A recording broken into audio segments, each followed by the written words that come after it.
Hey there, Hofstra fans. Welcome inside the WB Mason Coaches Report right here on GoHofstra.com. Nick Flasher joined each and every week by the head coach of the Hofstra Pride women's basketball team, Coach Shaveski. Coach, welcome back. Thanks, Nick.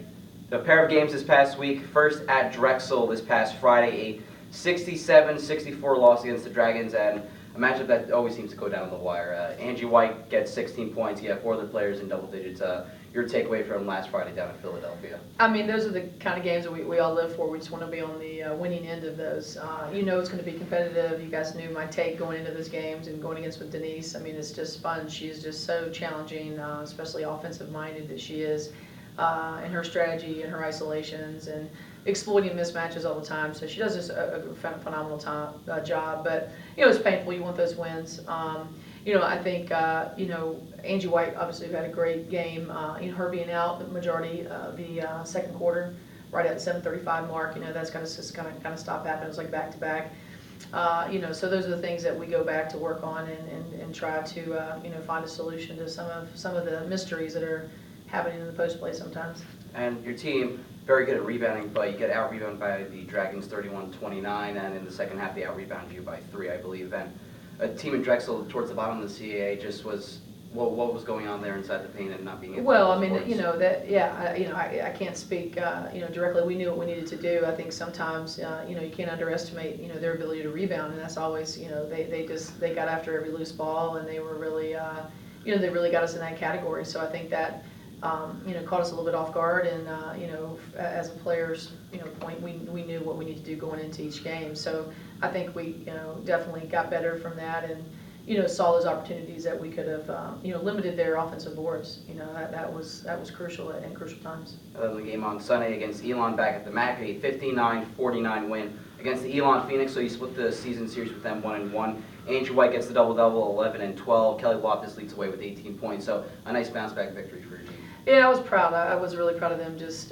you know, just because they were, you know, you want, it's kind of that as a head coach, you want those, you know, the team to feel. We felt it on Friday night. We wanted that extremely bad. So, you know, you're looking at them going, okay, yes, we, you know, take this moment, but then we've got to get ready. So I was, as bad as they were upset that they lost out on Friday, to be able to just turn right around and, you know, come out with such vengeance. I was very, very proud of them, because I know that they let one slip away and, you know, wanted to really get a chance at this team that, you know, we felt like we let it slip away at their place as well, and that was really out of our hands. That came down to a you know, poor officiating call at the end. So, you know, you know, we wanted to be able to prove to what we were against them, and I thought we did.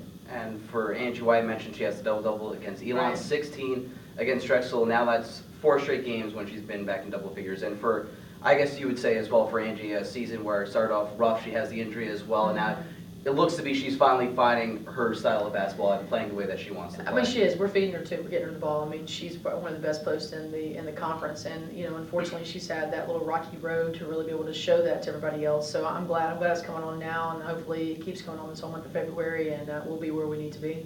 And 7-2 in the conference, so you're looking at it. You still haven't played James Madison yet. That's coming up this week, but Yeah. you're at the halfway mark of conference play. So I want your analysis of how you feel the team's played, but still a very good start. What have you liked, and what do you still want to see improved on? Yeah, I mean, I think the rebounding, obviously, for sure, you know, consistently night after night, you know, being able to do that, not underestimating, you know, teams, and realizing, you know, that we have to put our nose down and get dirty with that.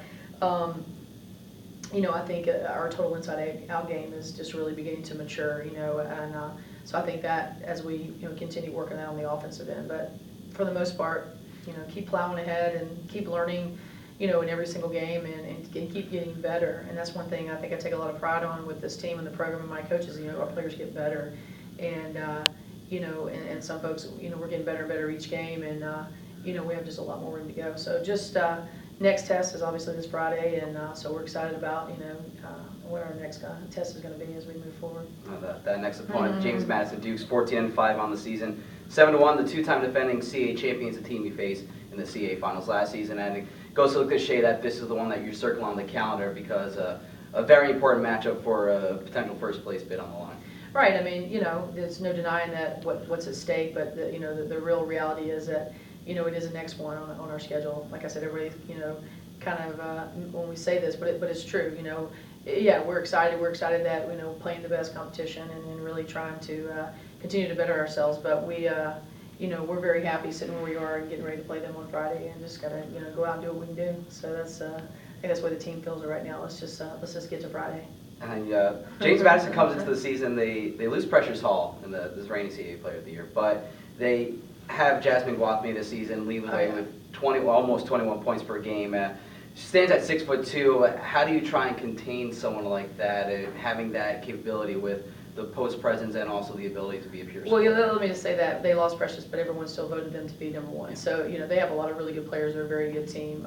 And Jasmine is arguably, one of the best players in the CA. I mean, the best player in the CA. I mean, she is a WNBA, pro type player's body and game and smooth. And so, they're not coming to any type of game empty-handed, right? So, don't let them fool you. She does. I mean, she's definitely the leader on their team. She's taking the most shots. She was really, kind of, drives the bus pretty much. I mean, everything rolls through her. So it is. I think it'll be a collective effort, and she's just definitely becoming, better and better, and you can really see the difference in her game this year offensively, even from last year. So we just have to do it. That's our job. We'll do it as a group, and we'll do what we need to do to take care of business on Friday for sure. And then Super Bowl Sunday, you have a rematch with the Towson Tigers at Towson, 5-15 on the season, 2-7 in conference play. Beat them 64-60 here earlier, or about 2 weeks ago. So, quick little scouting report on the adjustments you need to make for Towson. Yeah, I mean that every game you watch Towson plays, I mean it just is what it is. They like to control tempo, and sometimes it's not that pretty. So I think that's our quest. That's a good quest, for us to get into that game and really continue to be us, and I think that's the challenge there.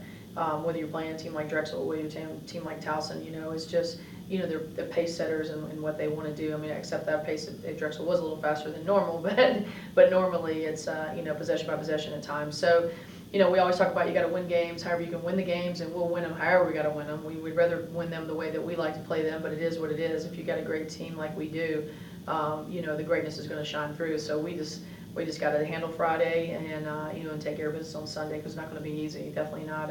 No one is easy on the schedule. If you get to that point, and you're really underestimating folks. So just don't want the tempo to be like it was at home here during the blizzard, right? That was the blizzard game. So hopefully we go back to being us in that game. She's the head coach of the Hofstra Pride women's basketball team, Coach Savetsky. Coach, thanks for joining us. Hey, thank you. You've been watching the WB Mason Coaches Report right here on GoHofstra.com.